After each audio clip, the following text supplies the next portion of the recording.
नमस्कार, मैं ज्योत्सना शर्मा आप सभी का स्वागत करती हूँ हमारी इस खास बातचीत में, जहां हम द कन्वर्जन मूवी के बारे में हम बात करेंगे। सोच जानना चाहेंगे हम युवाओं की। इन युवाओं की सोच जानना जरूरी है, क्योंकि जब हम बात करते हैं धर्मांतरण की, जब हम बात करते हैं प्यार होने की और प्यार के बाद शादी हो जाने की, लेकिन उस प्यार में अगर कहीं मोटिव छुप जाए और वो लव जिहाद बन जाए, तो उसके बारे में हमारे साथ यहाँ 3 छात्राएं जुड़ी हुई हैं, जो कि कॉलेजेस में, अलग अलग कॉलेजेस में एजुकेशन ले रही हैं। और हमारे साथ द कन्वर्जन मूवी की ब्रांड एम्बेसडर भी हैं, सोशल एक्टिविस्ट भी हैं, और वो आवाज है, बुलंद आवाज, जिन्होंने लव जिहाद की काफी विक्टिम्स को, जो लड़कियां शिकार हुई थी लव जिहाद में, उनको उन्होंने छुड़ाया है। प्यार से बुलाते हैं इन्हें सभी लोग काजल हिंदुस्तानी, और वैसे इनका नाम है काजल शिंगाला। काजल जी, सबसे पहले आप ही का स्वागत करती हूँ मैं। धन्यवाद। प्रेरणा, नमस्ते, बहुत बहुत वेलकम आपका। और उसके बाद अल्फा गडवी है और हेमा देसाई हैं। बहुत बहुत धन्यवाद आपका। सो बेसिकली मैंने अभी अपनी ग्रेजुएशन कंप्लीट किया है और मैं तैयारी कर रही हूँ अपने मास्टर्स। सबसे पहले तो बहुत धन्यवाद आपका मुझे यहाँ पे इनवाइट करने के लिए। मैंने अपना इंजीनियरिंग खत्म किया है और उसके बाद मुझे सोशल मुद्दों पे ज्यादा इंटरेस्ट था, तो मैं सोशल वर्क कर रही हूँ। I am Meena Deshpande. मैंने रिसेंटली अपना LLB कंप्लीट किया है और अपनी जुडिशियरी की प्रिपरेशन कर रही हूँ। ये जो मूवी है द कन्वर्जन, इसका ब्रांड एम्बेसडर बनने के बारे में आपने कैसे सोचा? नहीं, मैंने नहीं सोचा, और मैं तो अपना काम करती रहती हूँ। एक्चुअली जो हमारे प्रोड्यूसर है राज भाई पटेल और विपुल भाई पटेल, तो काफी अरसों से जानते थे, और आपको पता है कि मेरे US में रेगुलर इवेंट्स होते रहते हैं। और क्योंकि मैं भी गुजरात से हूँ, राज भाई भी गुजरात से, तो एक वो कनेक्शन तो था ही, पहले से जानते थे, ग्रुप में थे।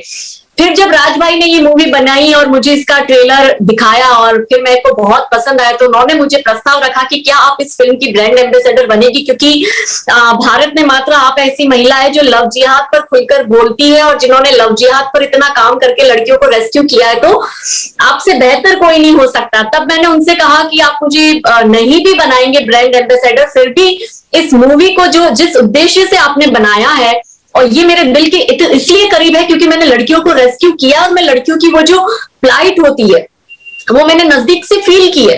इसलिए मुझे डेफिनेटली मैं चाहती हूँ कि हर लड़की के फोन में ये पिक्चर जाए, हर लड़की के घर में ये फिल्म देखी जाए, और उसके लिए मुझे जो भी बन पड़ेगा वो मैं करूंगी।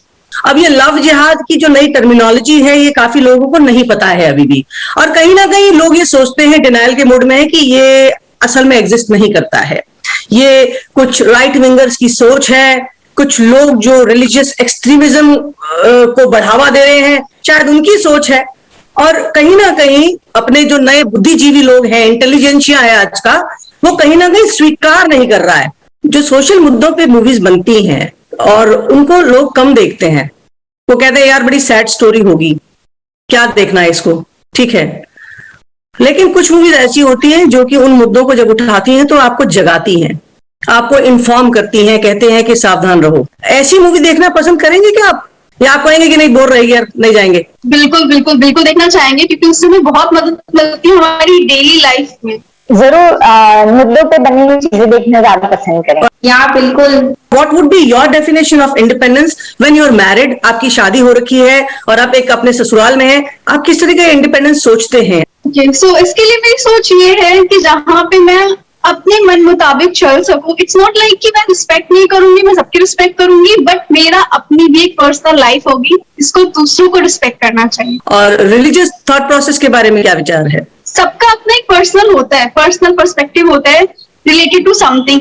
अगर किसी को कुछ करना पसंद है तो किसी को कुछ और करना भी पसंद होता है, तो वहां पे हमें एक पर्सनल फ्रीडम चाहिए। इट्स नॉट लाइक कि आप जो मानते हो वही ट्रुथ है। बिल्कुल आजादी होनी चाहिए, मतलब एक वुमेन की हमारी मुद्दे की बात समझे, हमें समझे। I personally believe that it's all about acceptance of perception. अगर मेरा कोई परसेप्शन है तो मैं तुम्हारे परसेप्शन को उतना ही एक्सेप्ट करूंगी जितना तुम मेरे परसेप्शन को भी एक्सेप्ट करोगी। अगर तुम्हारे रिलीजियस बिलीफ है या फिर कोई पर्सनल बिलीफ है, अगर मैं उनको एक्सेप्ट करती हूँ, तो you are not suppose to make me feel oppressed. ऐसा हो जाए कहीं कि आपको ये बोल दिया जाए कि बस आपकी शादी हो गई है, अब काम ऐसे होगा जैसे हम चाहेंगे, क्योंकि आप ससुराल का हिस्सा बन गए। हालात ऐसे हो जाएं कि आपको बोला जाए कि आप जो हैं अपना जो पहनावा है, रहन सहन, इसको आप बदल दें कि अब आप ये नहीं पहनेंगे और आपको सिर्फ अपनी आंखें दिखानी है, चेहरा दिखाना है थोड़ा सा, या शायद वो भी ना दिखाना, सिर्फ आंखें ही दिखानी है, बाकी सब बॉडी कवर्ड रहेगी। सडनली आपके साथ ऐसा हो जाए शादी के बाद और आप बहुत ही ज्यादा प्यार करते हैं अपनी लाइफ पार्टनर से, तो कैसी फीलिंग आएगी आपके अंदर? मेरा ये मानना है कि अगर वो आपसे प्यार करता है तो आपकी कंफर्ट सबसे पहले समझेगा कि ये किस चीज में कंफर्टेबल है।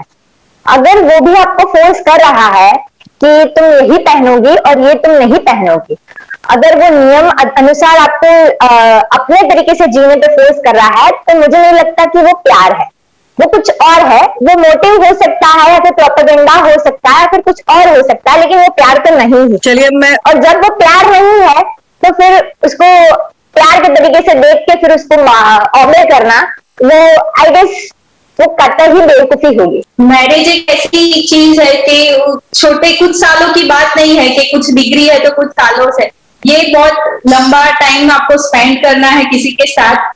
तो उसके लिए आपको पहले से सोचना बहुत जरूरी है कि तुम आप किसके साथ मैरिज कर रहे हो, किसके घर में मैरिज कर रहे हो, उसके घर में क्या चलता है, या पहले से जान लेना चाहिए कि वहां पे क्या माहौल है, क्या है, फिर शादी का स्टेप मुझे लगता है लेना चाहिए। और सिर्फ अगर उन्होंने कह दिया सब हाँ भाई सब मान रहे हैं तुम्हारी बात, सब कुछ होगा, और उसके बाद नहीं हुआ तो क्या करोगे? उसके बाद लॉ है, पर नहीं, अगर वो प्यार करता है तो फिर हाँ वो मानेंगे और समझेंगे एक दूसरे को। प्रेरणा, आपने किसी से प्यार किया, जस्ट विजुलाइज करो, सारे सब्ज बाग आपको दिखाए गए कि सब कुछ करूंगा, चांद तारे तोड़ के ले आऊंगा तुम्हारे लिए, तुम ही मेरी जान हो, तुम ही मेरा भगवान हो, तुम ही मेरा ईमान हो, तुम पे मैं कुर्बान हूं, तुम चलोगी मैं फलक बिछाए बैठा रहूंगा, फूल बिखेरूंगा तुम्हारे आंगन में, आफताब बनाऊंगा, तुम मेरे सपनों की रानी हो, तुम्हें खूब सजाऊंगा, आओ मेरे आंगन में, चलो मेरे साथ मेरी रानी बन जाओ। ये सब्ज बाग दिखाने के बाद आपको जब वो ले जाएं और धीरे धीरे आपकी दुनिया पलटने लगे, अब आपने विरोध कर लिया अपने परिवार से, मान लो उस शादी को करने के लिए, और वो शादी आपके सेम रिलीजन में भी हो सकती है, इंटरफेथ भी हो सकती है, बट जहां इंटरफेथ हो जाती है थोड़ा सा डिफरेंस ये आ जाता है कि आपका सोचना, खाना पीना, कल्चर, आपके रिलीजियस बिलीफ्स अलग होते हैं। ऐसे माहौल में अगर आप चली जाती हैं शादी करके और आप ये कबूल कर लेते हैं नहीं मैं सेट हो जाऊंगी सिस्टम में, और आप जाती हैं और आपको लगता है कहीं ना कहीं आपके साथ धोखा हो गया, और आपको ये भी लगता है कि यार मैं अपने पूरे परिवार, क्लैन, समाज को छोड़ करके इधर आ गई हूं और यहां मेरे साथ धोखा हो गया, अब मैं इस कगार पे खड़ी हूं, क्या करूं? क्या मैं लड़ूं, या आपके पास क्या ऑप्शन रहेगा ऐसी हालात में? सो आई थिंक ऐसी सिचुएशन में हमारे पास दो ही ऑप्शन होता है, या तो आइदर वी फाइट बैक और वी सरेंडर। सरेंडर, मैं बहुत ही ज्यादा जी सरेंडर किस तरीके मेरा जी okay, surrender in the sense कि उनकी बातों को एक्सेप्ट करना। अगर वो कह रहे हैं कि ऐसे आप उस पर आप दुखी होती रह रही हैं सरेंडर होते होते, तो कहीं ना कहीं जब फ्रस्ट्रेशन और टॉर्चर होने लगता है, एक्सप्लॉयटेशन, तो उसका अंत क्या होता है? नॉर्मली बहुत बार हमने देखा है न्यूज एंड ऑल में की डेथ होता है, बट मैं ऐसी लड़की हूँ जो सरेंडर नहीं करेगी। I will always fight back, क्योंकि मेरे लिए मेरी लाइफ इंपॉर्टेंट है, एंड सिर्फ मेरे लिए नहीं, मे बी मैंने अपने पेरेंट्स के साथ में लड़ाई झगड़ा करके मैं यहाँ पे आई हूँ, इतना बड़ा स्टेप लिया है, बट अगर तुम उस काबिल नहीं हो तो मेरे पेरेंट्स के आगे, मेरे पर्सनल ओपिनियन के आगे कोई भी नहीं है, चाहे वो प्यार हो चाहे कुछ भी हो। वी नो कि प्यार से आपका लाइफ नहीं चल सकता है। अगर कोई आपको बांधना चाहता है तो वो प्यार नहीं है। तो मेरे लिए, मैं बहुत ही प्रैक्टिकल सोच वाली लड़की हूँ, तो मेरे लिए ख्वाब दिखाना इज नॉट इम्पोर्टेंट। जो सामने है मैं वो देखूंगी कि हाँ सामने क्या हो रहा है। ऑफ कोर्स मैं अपने जो भी मेरे जो भी रोल्स होंगे एज बहू या एज वाइफ जो भी है, आई विल फॉलो, बट उसके पहले मैं एक ह्यूमन हूँ और उसके खुद के भी एक राइट्स है। एंड मैं ये मोटिवेट करना चाहूंगी उन लड़कियों को कि आप अगर सहना स्टार्ट करोगे या सरेंडर स्टार्ट करोगे तो वो बढ़ता ही जाएगा, वो स्टॉप नहीं होगा। बिकॉज जहां किसी को एक लिफ्ट मिल गई है, they will start to surprise your feeling as much as they want. अपने पैरों पे खड़े होकर के काबिल होना शादी से पहले कितना जरूरी है?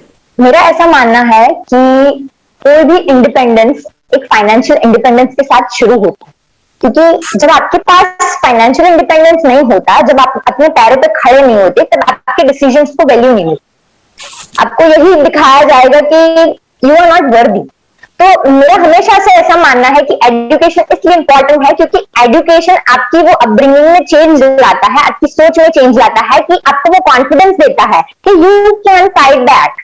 It's not about the surrender thing, you can fight back. Kajal ji, अब मैं आपके पास आती हूँ और ये पूछना चाहूंगी कि इस मूवी में, द कन्वर्जन मूवी में, इंटरफेथ मैरिज का कॉन्सेप्ट है और जो लव जिहाद का कॉन्सेप्ट है वो किस तरह से दिखाया गया, और असल लाइफ में, क्योंकि आपने तो काफी सारे रेस्क्यूज किए ही हैं लव जिहाद के विक्टिम्स के, थोड़े से इंसिडेंट्स भी आप शेयर कीजिए। देखिए, ये जो लव जिहाद है वो रियल है, और रियल है तभी तो आज मध्य प्रदेश गवर्नमेंट है या गुजरात गवर्नमेंट है या यूपी गवर्नमेंट है, इन्होंने इसके कानून बनाए हैं, राइट। तो कोई कानून तभी बनता है जब वो चीज हो रही होती है। और ये जो लव जिहाद वर्ड है, ये कॉइन नहीं करा है केरला गवर्नमेंट ने। जब केरला में ऐसा हो रहा था तो केरला की हाई कोर्ट ने कहा था कि लव जिहाद हो रहा है जहां पे क्रिश्चियन से लड़कियों को मुस्लिम बनाया जा रहा है। और इन अ सेम वे कि ये जो कन्वर्जन है, उसके ऊपर हमने ये फिल्म बनाई है कि एक है रिलीजन। मैं तो चलो खुल के बोलती हूँ कि मुस्लिम्स का क्या रहता है कि प्यार व्यार की बातें करके लड़की को सारा सपना दिखा के उससे शादी कर कैसे वो बिल्कुल पलटता है, वही सच्चाई हमने इस फिल्म में दिखाई है। और क्योंकि मैंने रियल लाइफ में लव जिहाद की इतनी लड़कियों को रेस्क्यू किया है कि मैंने अब गिनना छोड़ दिया है, इतनी लड़कियां रेस्क्यू की है। और वो लड़कियों की सबकी कहानी सेम है, पैटर्न सेम है, सेम पैटर्न से काम होता है। और मैं आपको बताती हूँ कि ये प्रोपोगेंडा के अंतर्गत हो रहा है, और इसके पीछे जितना फंड फ्लो आ रहा है वो आप और मैं कल्पना नहीं कर सकते। एक 1 वीक पहले बड़ौदा क्राइम ब्रांच ने यहाँ के एक मदरसा में बड़ौदा में रेड करी थी। उन 2 लोगों को पकड़ा था जो मुसलमान थे और वो कन्वर्जन का धंधा कर रहे थे, और 24 करोड़ रुपए उन्हें दुबई से आया था कन्वर्जन के लिए, कि हिंदू लड़कियों को फंसा के शादी करो और कन्वर्ट करो उनको। तो आप समझ रहे हो कि एक छोटे से एनजीओ से जब 24 करोड़ रुपए मिला, तो बाकी पूरे भारत का क्या है। तो पूरे भारत के अगर मैं आपको डेटा बताऊं ना, तो पिछले 15 साल में 90 लाख से ज्यादा कन्वर्जन हुए, और ये रजिस्टर्ड है। ये जो मैं आपको डेटा बता रही हूँ, ये जो है वो इंडियन रजिस्ट्रेशन सर्विस का डेटा है। बहुत सी लड़कियां जो है, 10 में से 2 ही लड़कियां हार्डली रजिस्टर्ड करवाती होगी अपने केस, 8 लड़कियां 9 लड़कियां तो रजिस्टर ही नहीं कराती। तो लगभग 1 करोड़ पिछले 15 साल में कन्वर्जन हुए ऑन रिकॉर्ड। और हर साल भारत में 20,000 लड़कियां कन्वर्ट की जाती है, चाहे बंदूक की नोक पे करो, चाहे शादी करके करवाओ, लेकिन कन्वर्जन हो रहा है। और ये जो मैं जो 20,000 बोल रही हूँ हर साल के, वो एक्चुअल डेटा का 1% है, जो कि इंडियन रजिस्ट्रेशन सर्विस ने खुद में बोला है कि एक्चुअल डेटा का 1% है। तो आप सोच लो कि हमें पता ही नहीं कि कन्वर्जन। अभी मेरी एक जन से बात हो रही थी, वहां पे उस गांव में 80% लोग कन्वर्ट हो गए। मेरी अभी एक आईबी इंटेलिजेंस में आईबी ऑफिसर से मेरी अभी ये कॉन्फ्रेंस शुरू होने से पहले बात हुई थी, और उन्होंने कहा कि एक ऐसा गांव है काजल जी भारत में कि जहां 80% लोग कन्वर्ट हो गए और अभी हम उस पर काम कर रहे हैं। तो आप समझिए कि कन्वर्जन कितना हो रहा है। लेकिन ये फिल्म बनाने का उद्देश्य मात्र ये था कि हम लड़कियों को सचेत करें, जागरूक करें, अवेयरनेस लाए। प्यार करो, खुल के करो, हम प्यार के खिलाफ नहीं है। और प्यार अंधा होता है, उसमें रंग भेद, जाति, रूप, जात पात, रिलीजन कुछ नहीं होता है। मगर प्यार में, प्यार की आड़ में व्यापार होकर आपके धर्म को बदला जा रहा है, और सीता को सुल्ताना बनाया जा रहा है, और उसको मजबूर किया जा रहा है कि काले कपड़े में अपनी पूरी जिंदगी दफन कर दे, और 5 वक्त की नमाज उस पर थोपी जा रही है, और उसको मूर्ति पूजा से मना किया जा रहा है, या उसके होने वाले बच्चों के नाम रखे जा रहे मुसलमान, या उनकी सुन्नत करवाई जा रही है। तो ये गलत है, और अगर ये गलत है तो ये बंद होना चाहिए, और इसमें मुखर होकर प्रखर होकर हम सबको बोलना चाहिए। तो this movie is all about awareness, awareness, awareness, कि कैसे हम हमारी बच्चियों को बताएं कि उनको अपना जीवन साथी कितना सोच समझ के करना है, खास करके जब इंटरफेथ मैरिज हो। क्योंकि बात हो रही है इंटरफेथ मैरिज की, इस मूवी में ऑफकोर्स एक मुस्लिम फैमिली इंटरफेथ मैरिज की बात हो रही है। क्या आप जानते हैं कि मुस्लिम लॉ में वुमेन के क्या राइट्स हैं? किसी को पता है अपने से? अल्फा, प्रेरणा या हिमा में से? देखिए, डेफिनेटली नॉलेज इज पावर, और लड़कियों को पता चलना चाहिए कि वो जिस कास्ट में जा रही है या जिस धर्म में जा रही है, उसके अपने रिलीजन बिलीफ क्या है, उसके लॉ के हिसाब से उसके राइट्स क्या बनते हैं। तो अगर मैं सबसे पहले तो बात ये करती हूँ शादी की। अगर हिंदू में किसी कोई एक शादी के बंधन में है और उसे दूसरी शादी करनी है, तो वो जब तक पहली पत्नी को तलाक नहीं दे देता, अपनी प्रॉपर्टी में से 50% हिस्सा नहीं दे देता, बच्चों की लाइफ टाइम केयर का भरण पोषण नहीं दे देता, तब तक वो तलाक दे ही नहीं सकता, और वो दूसरी शादी भी नहीं कर सकता। लोगों का हमने देखा है 20-20 साल से चप्पलें घिस गई लेकिन डिवोर्स नहीं हो रहा है। जबकि मुस्लिम में क्या होता है कि आप एक साथ 4 महिलाओं के साथ शादी कर सकते हो। तो वहां पे अगर आपको कोई भी, जैसे ये सारी लड़कियां आज के जमाने की, क्या इन लड़कियों को पसंद आएगा कि इनका जो हस्बैंड है वो मुस्लिम है लेकिन वो उनके साथ और 3 औरतों को भी रख रहा है? कोई भी नहीं करेगा। इनफैक्ट हम औरतों में तो ये चीजें ज्यादा है कि हम किसी दूसरी औरत को बर्दाश्त नहीं कर सकते। Okay, let be frank. तो हिंदू में तो ये पॉसिबल ही नहीं है लॉ के अकॉर्डिंग, लेकिन उसमें तो 4 शादियां जायज है। दूसरा, हिंदू में पूरी फ्रीडम है, बच्चे का नाम माँ रखती है, माँ को रखने की फ्रीडम है। मुस्लिम में माँ को रखने की फ्रीडम नहीं है, और मुस्लिम में जो सरनेम होगी वो भी उस मर्द की होगी, जबकि हिंदू में आप देखते हो कि औरतें अपने जो पेरेंट्स की सरनेम है डिवोर्स के बाद वो भी रख सकती है, जबकि मुस्लिम में ऐसा नहीं है। तीसरा कि हिंदू में 50% प्रॉपर्टी का राइट्स है, जबकि मुस्लिम में 50% प्रॉपर्टी के ऐसे कोई राइट्स लड़कियां क्लेम ही नहीं कर सकती है। चौथा ये है कि हमारे यहाँ सारा डिसीजन जो है वो जुडिशरी लेती है, लेकिन इनके यहाँ पे डिसीजन जो है मौलाना मौलवी लेते हैं, या परिवार के 2-4 लोग मिलकर डिसीजन ले लेते हैं।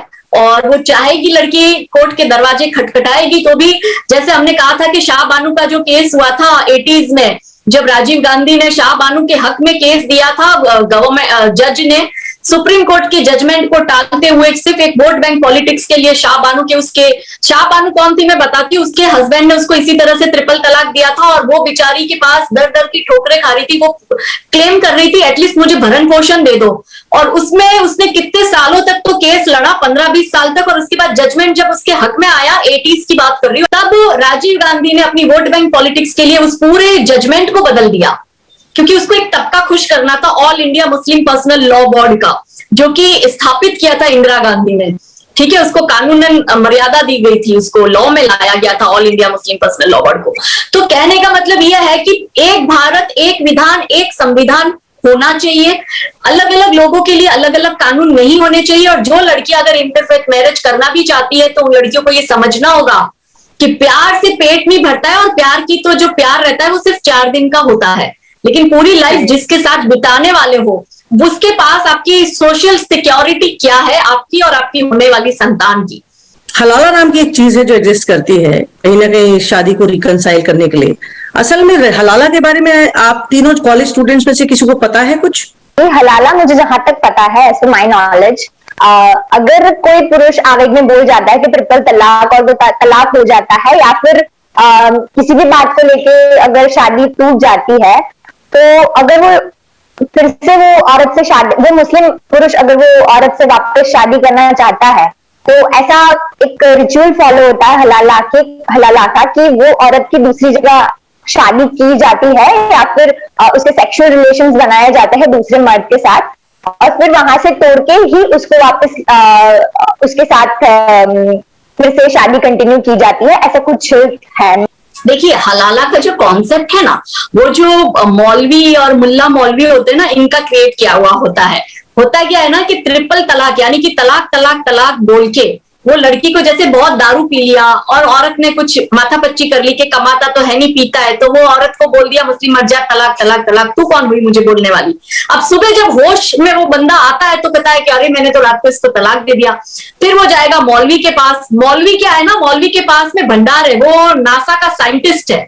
मौलवी ये कहता है कि आप एक काम करो, अपनी बीवी को एक रात के लिए मेरे पास छोड़ के चला जाओ, मेरा डायरेक्ट कनेक्शन है अल्लाह के साथ में, मैं उनको बोलूंगा कि बस ये मेरे पास आ गई है, मैंने इसके साथ सेक्सुअल इंटरकोर्स किया है, अब मेरे से ये शुद्ध हो गई है, अभी अपने पति के पास वापस जाना चाहती है। तो वो पति के पास जाने के लिए उसको मौलवी से सेक्सुअल रिलेशन बनाकर वो रास्ता निकलता है, जिसे ये लोग हलाला का नाम देते हैं और एक प्रोसेस बना दिए। तो कट इट इन शॉर्ट, मौलवी अपने शारीरिक संबंध अलग अलग औरतों से हलाला के नाम पर बांधना चाहता है, और मौलवी इतना उसका इतना प्रभुत्व होता है अपनी समाज में कि लोग उसको ब्लाइंडली फॉलो करते हैं। मतलब सोचो ना कि कोई मर्द अपनी औरत को किसी मौलवी को दे रहा है यूज करने के लिए, और उसको वो एक्सेप्ट भी कर रहा है एक रिचुअल्स के नाम पे। तो आप सोचो कितने ब्रेन वॉश्ड और कितने ब्लाइंड है ये लोग कि ऐसे प्रोसेस को फॉलो करते हैं। हम तो हमारा अफगानिस्तान में कुत्ता छोड़ के नहीं आए, हम तो हमारे कुत्ते भी अफगानिस्तान से लेकर आ गए वापस, जब ये अभी वापस हुआ था अफगानिस्तान तालिबान का, और यहाँ पे अपनी बीवी मौलवी के यहाँ रात भर छोड़ के जा रहे हैं हलाला कराने के लिए, या अपने घर में ही अपने पिता के पास हलाला करवाते हैं या अपने भाई के पास हलाला करवाते हैं ताकि घर की बात घर में रह जाए।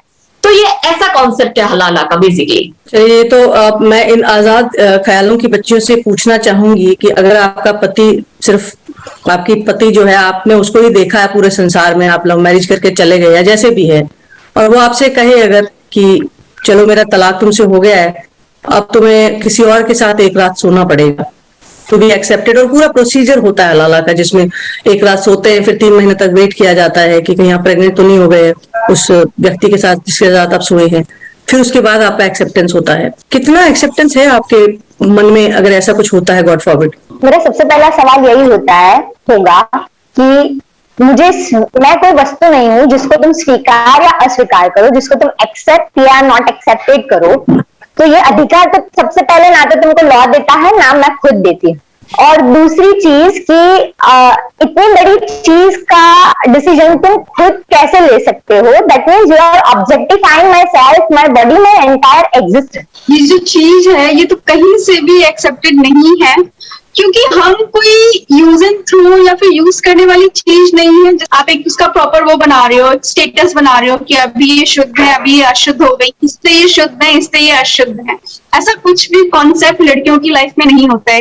ये हमारी लाइफ है और ये हम जान सकते हैं कि हम किस चीज से कंफर्टेबल है। इट्स नॉट लाइक कि आप हमें किसी के पास भेज दें और हम शुद्ध होके आ जाएंगे। यहाँ कोई मिरेकल या फिर कुछ ऐसा नहीं चल रहा है, जादू नहीं चल रहा है। पहला तो मैसेज ये है कि जो मूवी दर्शाना चाह रही है, एग्जैक्ट मैसेजेस क्या है लड़कियों के लिए? कुछ पॉइंट्स हैं जो आप देना चाहेंगे? देखिए, मैं इस मूवी के माध्यम से हमने लड़कियों को यही अवेयरनेस मैसेज दिया है कि जब भी आप प्यार में हैं, एक बात ये समझिए कि आपका जो लाइफ पार्टनर है, जो आपका भला, जिस माँ बाप ने आपको पाल पोस के बड़ा किया है, वो माँ बाप हो सकते हैं कि पुराने ख्यालात के हैं, हो सकता है कि वो आपके रिलेशन को एक्सेप्ट ना करे, पर आप अपने माँ बाप को कन्विंस करें और उसका रीजन बताएं कि क्यों वो उस लड़के के साथ खुश रहेगी, और सबकी सहमति से करें। और अगर इनकेस माँ बाप बहुत ज्यादा रिजिड है, तो फिर आप देखो कि आप जिस लड़के से कर रही हो वो कौन से बैकग्राउंड से है, उसका घर बार कैसा है, परिवार कैसा है। और सबसे इंपॉर्टेंट मैं आपको कहती हूँ, एक इंटरफेथ मैरिज में शक्ति चक्र का जो एक एफिडेविट है, वो एफिडेविट पर बहुत काम हम लोगों ने किया हुआ है शक्ति चक्र की टीम ने। वो एफिडेविट ये कहता है कि 5 चीजें अगर लड़कियां इंटरफेथ मैरिज में, इनफैक्ट मुस्लिम से शादी करते वक्त अगर एक एफिडेविट बना दे और उसमें ये 5 चीजें हो। पहली चीज कि शादी जो है स्पेशल मैरिज एक्ट के अंतर्गत हो। दूसरी चीज, शादी के बाद लड़की का ना तो नाम चेंज होगा ना धर्म चेंज होगा। तीसरी चीज, जो पैदा होने वाली संतान है उसका नाम लड़की के सरनेम से ही जाना जाएगा जब तक कि वो एडल्ट नहीं हो जाता, और उसके बाद लड़के की मर्जी के वो बाप की सरनेम यूज करे या माँ की। चौथा, लड़की को 50% प्रॉपर्टी में से राइट्स देना होगा। और 5वां, कि अगर ऊपर की चारों बातों में से थोड़ा सा भी किसी चीज को नहीं माना जाता तो फिर उस पर लीगल कार्रवाई होगी। ये एफिडेविट बना के लड़के और उसकी पूरी फैमिली की आप सिग्नेचर लीजिए, देखो 99 क्या 100% लड़के सारे घूम जाएंगे। ये जो प्यार, इश्क, मोहब्बत की बातें करने वाले जो लड़के हैं, मुस्लिम लड़के, और जो लड़कियों को फंसाते हैं, वो सारे के सारे घूम जाएंगे और वो कहीं तिलांजलि दे देंगे इस प्यार के व्यापार को, है ना। तो लड़कियों को ये समझना होगा कि एफिडेविट बनाओ, आपकी जिंदगी का सवाल है। आज एक कपड़ा खरीदने मार्केट में जाती हो तो उसके भाव पूछती हो, उसकी क्वालिटी चेक करती हो, नहीं पसंद आता तो रिटर्न करती हो। सब्जी लेने जाती हो तो 4 लॉरी पे भाव पूछती हो। तो यहाँ एक लड़के के साथ जीवन आपको बनाना है और उसको अपना पूरा जीवन आप समर्पित कर रहे हो, तो क्या वो लड़का किस लेवल से बिलोंग करता है, कौन सी सोसाइटी से, उसके अड़ोसी पड़ोसी कैसे है, उसके रिश्तेदार कैसे हैं, वो कौन सी जगह से बिलोंग करते हैं, ये बहुत इंपॉर्टेंट है। वो काम क्या करता है, उसके पास पैसा कहाँ से आ रहा है, उसकी सैलरी कौन सी जगह से डिडक्ट हो रही है, वो सब समझना पड़ेगा और फिर जाके शादी करनी पड़ेगी। तो लीगल सिक्योरिटी करिए, और फिर आपको लगता है कि आपके सपनों का राजकुमार है, भले ना मुस्लिम हुआ तो क्या हुआ, लेकिन आपको लीगल सिक्योरिटी दे रहा है तो फिर तो जाओ, कौन मना कर रहा है। आप धर्म के बारे में क्या सोचते हैं?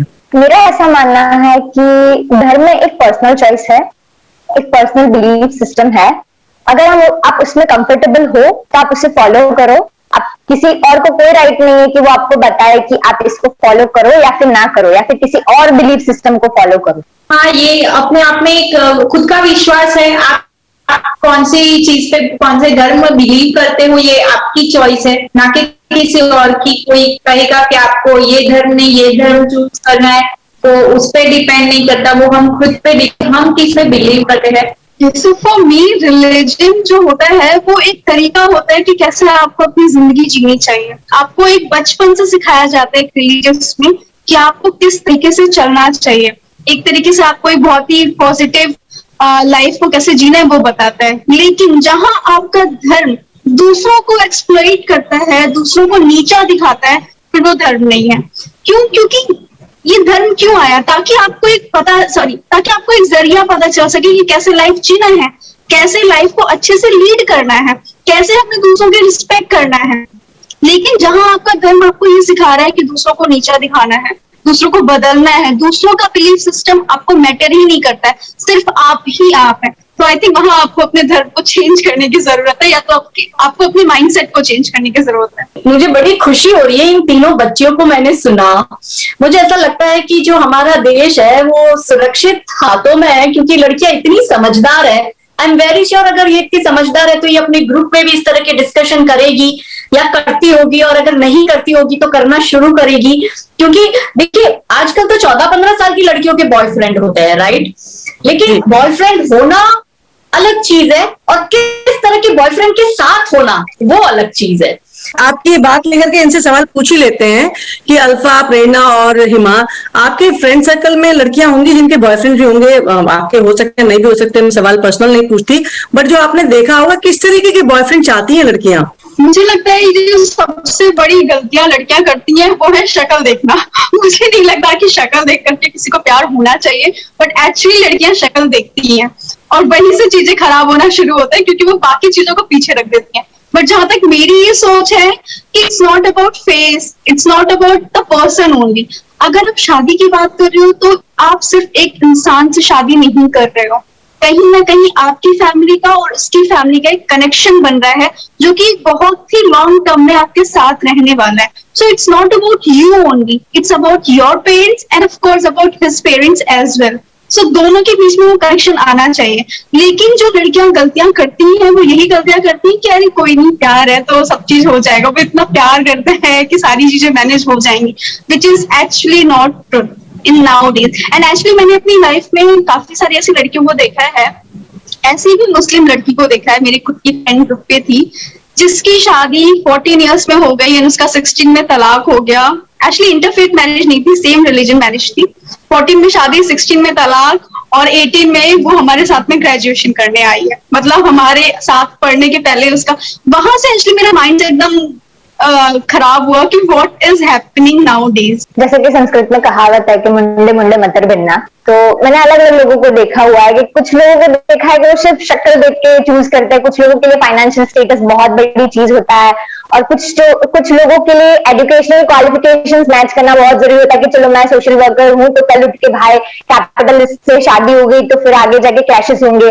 तो ये चीजें पर्सन टू पर्सन डिफर करती है, but it's my personal choice की मैं हमेशा ऐसा बिलीव करती हूँ कि फाइनेंशियल स्टेटस या फिर फेस या फिर कोई क्वालिफिकेशंस मैच करने से बेहतर आपका अंडरस्टैंडिंग कितना है। Thank you so much. और अब मेरा नेक्स्ट सवाल ये है कि इंटरफेथ मैरिज असल में होती क्या है? ये डेफिनेशन आप में से किसी को पता है? देखिए, इंटरफेथ मैरिज का जो कॉन्सेप्ट है, अगर आप पूरे वर्ल्ड वाइड में देखेंगे, यूएसए, यूके, वेस्ट इंडिया, हर जगह जो कॉन्सेप्ट है वो कॉन्सेप्ट में ये है कि जहां दोनों पार्टनर्स कन्वर्ट नहीं होते शादी के बाद और शादी के पहले, और वहां पर वुमेन्स को भी वो राइट होता है कि अपना कल्चर, आइडेंटिटी और रिलीजन ट्रांसमिट कर पाए। अगर वो ये नहीं कर सकती है तो इंटरफेथ है ही नहीं, क्योंकि सिर्फ इंटरफेथ मतलब दो धर्म जहां मिल रहे हैं, वहां अगर बच्चा मुस्लिम ही होना है, एक ही धर्म का होना है, तो वो इंटरफेथ कैसे है? सिर्फ बच्चा मुस्लिम ही हो रहा है। जैसे यूएसए में होता है ना कि वहां बच्चे को चॉइस होती है कि आप कोई भी धर्म फॉलो कर सकते हो, अगर इंटरफेथ है। माँ का भी धर्म ले सकते हो। Example is Barack Obama. Barack Obama की मदर क्रिश्चियन है, फादर मुस्लिम है, but he is a Christian. Katrina Kaif का रियल नेम कटरीना टूर कटे है, एंड उसके सारे सिबलिंग्स है, उसके सारे क्या कहते हैं भाई बहन सब क्रिश्चियंस है, और जबकि उसकी पिता मुस्लिम है। तो इंटरफेथ का तो सही डिफिनेशन ये होता है, जहां तक मुझे पता है, जहां तक हम लोग ने जो रिसर्च किया है और जो पाया है, कि इंटरफेथ में मदर को भी वो राइट होता है कि वो अपना कल्चर, रिलीजन और आइडेंटिटी ट्रांसमिट कर सके। लेकिन इंडिया में इंटरफेथ के नाम में धोखा हो रहा है। ये धोखा ये हो रहा है कि सिर्फ इंटरफेथ के नाम पर बहलाया जाता है और फिर लड़कियों को दूसरे समाज की लड़कियों को सिर्फ इसलिए टारगेट किया जा रहा है ताकि अधिक से अधिक अपने कौम के बच्चे पैदा किए जा सके। ये सॉफ्ट भी हो रहा है, हार्डली भी हो रहा है। सॉफ्टली आप बॉलीवुड में देख लीजिए, सिर्फ हिंदू महिलाओं से शादी करते हैं, बच्चे फिर मुस्लिम होते हैं, फिर तलाक दे देते हैं, फिर दूसरी हिंदू महिला से शादी करते हैं, फिर बच्चे मुस्लिम होते हैं, फिर तलाक देते हैं। और सिर्फ ये यहाँ का केस नहीं है, आप कहीं का भी देख लो।